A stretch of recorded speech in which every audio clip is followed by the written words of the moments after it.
And I'm terrified it is slipping away. My experience at the hands of this government the last 5 years have made me more determined ever than before to stand before you and to all of America and say that I will not retreat, I will not surrender, I will not be intimidated, and I will not ask for permission to exercise my constitutional rights. She was harassed and intimidated for the offense of wanting to get tax-exempt status for her for her Tea Party organization. So that was Catherine Engelbrecht of True the Vote. And that group was not part of today's settlement. They're still fighting for justice. And she sent it in quote part, hollow apologies from the IRS won't prevent future discrimination and abuse. True the Vote welcomes the Department of Justice's offer to enter into a settlement negotiation in our case, provided that the meaningful protection for all organizations, regardless of point, no one should ever be subjected to what we were put through. Mark Thiessen is American Enterprise Institute scholar, Charlie Hurt, political columnist for the Washington Times, and Ray Hart, former State Department spokesperson, all our Fox News contributors. Great to have all of you with us tonight. Charlie, take the first go at this, the latest in this IRS scandal going on forever. These developments again.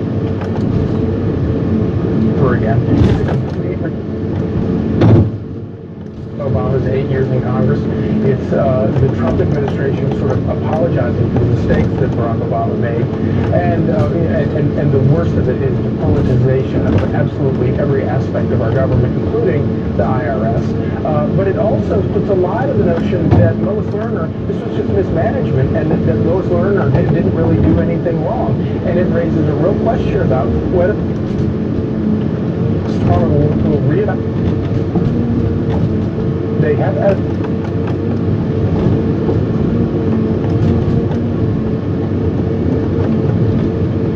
it was really quite something, Mark. Absolutely. I mean, look, Barack Obama came into office, and, he famously said we're gonna help our friends, we're gonna punish our enemies, and that's what the Obama's IRS did to these groups. And it wasn't just 1 or 2 or 3 or 4 groups. There are something, I think there are 469 plaintiffs in these cases. So these are hundreds of groups. These are ordinary Americans who simply wanted to go out and petition their government and exercise their First Amendment rights, and they were stopped by their government. And there was the repression of these groups to stop. And then there was the cover-up. Of missing hard drives. What shocks me the most about today's news, I didn't even know Koskinen was still in charge. That's what I was going to say. You know, I bet you interject that. I was like, I bet you didn't even know he was running. Not a strong speaker. We just saying read political affiliation because their own inspector general found that it wasn't just conservative groups, it was also progressive groups that were inappropriately targeted by the IRS. So I agree with that quote. No one should be inappropriately targeted because of their political affiliation. There were a couple. The numbers were quite out of whack, but there were a couple. None of them are okay, right? No, absolutely not. So we can't just say it was only one side of this. Clearly there was mismanagement. We need better management in there, and we need to make sure people are playing by the rules but not take away. They must have had the word tea or party or patriot somewhere, and they got caught. Searches that were done. Here's what to you with regard to the sort of Bannon-McConnell battle that's going on and the Jeff Flake retirement and all of that. This was written by Ben Shapiro in the Daily Wire today. And here's what he had to say.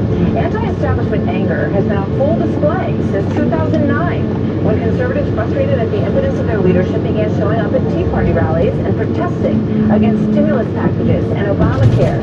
Bannon didn't build that movement. He's getting high. They channeled with this policy. So he's saying Bannon is going to change the face of the Republican Party across the country. That he's getting high off the fumes. Charlie, you want to take that? But I don't really, it seems to be a difference without a distinction. He makes a valid point there, but the fact remains, Donald Trump was the first person to actually channel that anger, that rage, that is actually making, whether it's what we're arrest or from all the other things that Donald Trump is either quietly or not so quietly accomplishing right now that is making those people very, very happy. And they don't care that he's not a true conservative or a libertarian or whatever the heck they want him to be. They like that he's getting the things done that he promised he would get done. Front page story in the Washington Post today talking about the organization that Mitch McConnell's folks are to go after character fight, according to that, Mark. It is, absolutely. And I mean, basically, Ben is channeling his inner Obama and saying to Bannon and Trump, you didn't build that. But you know, I mean, look, the fact is, I mean, that it's true that Donald Trump wasn't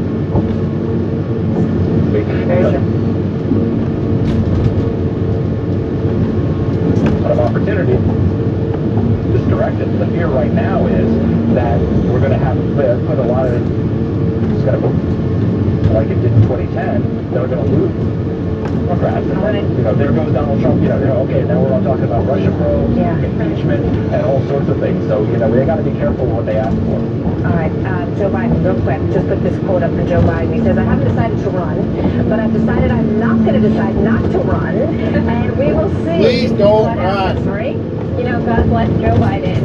Look, he's the kind of Democrat that could compete with someone like Donald Trump. He has a lot of support still in the white working class. The states that Hillary Clinton got trounced in.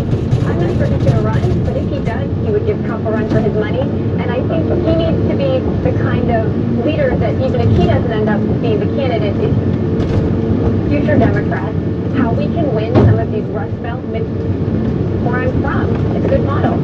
Charlie, quick crack at that, and then I gotta go.